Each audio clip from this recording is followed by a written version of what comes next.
ভোটের দিন যত এগিয়ে আসছে রাজনৈতিক উত্তেজনা ততই বৃদ্ধি পাচ্ছে। কামারহাটি পৌরসভার অন্তর্গত 24 নম্বর ওয়ার্ডের বিভিন্ন এলাকায় দমদম লোকসভা কেন্দ্রের তৃণমূল প্রার্থী সৌগত রায়ের বিরুদ্ধে পড়ল পোস্টার। প্রার্থীর ছবিতে লাল রং দিয়ে কাটা চিহ্ন এঁকে পোস্টার লাগানো হয়। 5 বছর যাকে খুঁজে পাওয়া যায় না এমন লেখা পোস্টার লাগানো হয়েছে। তার প্রতিবাদে বিরোধীদের বিরুদ্ধে সুর চড়িয়ে রাস্তায় নেমে বিক্ষোভ তৃণমূলের। সেই ভিডিও দেখুন সরাসরি নিউজ প্রাইম টাইমসের পর্দায়।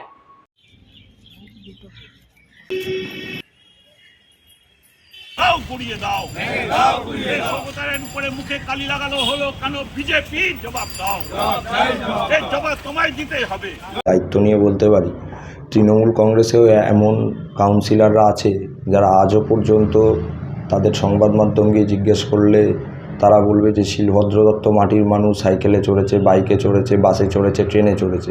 কারণ শিলভদ্রবাবু তো চুরিটা করেননি। চুরিটা করলে ওই বিলাসবহুল গাড়ি চড়ে, চার্টার ফ্লাইটে চড়ে এদিক ওদিক ঘুরে বেড়ানো যেত। শিলভদ্রবাবু যদি চুরিটা করতেন তাহলে হয়তো দেখতেন উনিও হয়তো রক্ষা কবচের জন্য আমার আপনার ট্যাক্সের টাকা খরচা করে সুপ্রিম কোর্টে গিয়ে রক্ষা কবচের আবেদন করতো। শিলভদ্রবাবু এগুলো করেননি। আর শিলভদ্রবাবুকে কেউ এককালই দোষীও প্রমাণ করতে পারবেন না, বা কোথাও টাকা নিয়েছেন বা কোথাও দুর্নীতি করেছেন এটা তৃণমূল কংগ্রেসও দায়িত্ব নিয়ে প্রমাণ করতে পারবেন না। দেখুন, বুড়ো বয়সে বিমূর্তি হয়, বুদ্ধি বিভ্রাট হয়, সেইখান থেকে সৌগতবাবু বলেছেন এবং উনি খুব ভালো করে বুঝতে পারছেন যে এই লোকসভায় উনি কোনো পাটিগণিত কিংবা কোনো বীজগণিত করেও উনি বুঝতে পারছেন না যে কিভাবে উনি জিততে পারেন। তার কারণ এই লোকসভায় তৃণমূল কংগ্রেস সহ যে তারা জোট গড়েছে, অর্থাৎ চোরেদের যে জোট হয়েছে, বাংলায় মমতা ব্যানার্জি বলছে যে আমরা সিপিএমের সাথে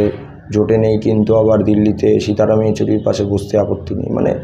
যে জোট গড়েছে সেই জোটের ওপর জোটের নেতাই বাকে তারা জানে না, আর জোটে আস্থাও রাখতে পারছে না।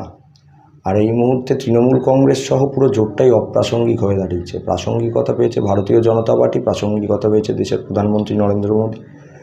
তাই এইসব বাজে কথা বলে মানুষের মনে বিভ্রান্তি ছড়িয়ে লাভ নেই। তার কারণ সৌগতবাবু ক্যাটারারের দায়িত্বটা পালন করেছেন কি করেননি সেটা ভারতীয় জনতা পার্টির থেকেও ভালো তাদের দলের প্রশাসনিক প্রধান বাংলার স্বরাষ্ট্রমন্ত্রী মাননীয় মুখ্যমন্ত্রী স্বীকার করেছেন আগের দিন সৌগতবাবুর হয়ে প্রচার করতে এসে। তাই এইখানে আলাদা করে আমাদের কিছু বলার নেই, তাদের দলের মাননীয় মুখ্যমন্ত্রী প্রমাণ করে দিয়েছেন। সৌগত রায় রাতের অন্ধকারে সৌগত রায়ের মুখে কালি লাগানো হলো কেন? বিরোধীরা জবাব দাও, বিজেপির কালো হাত ভেঙে দাও, করিয়ে দাও।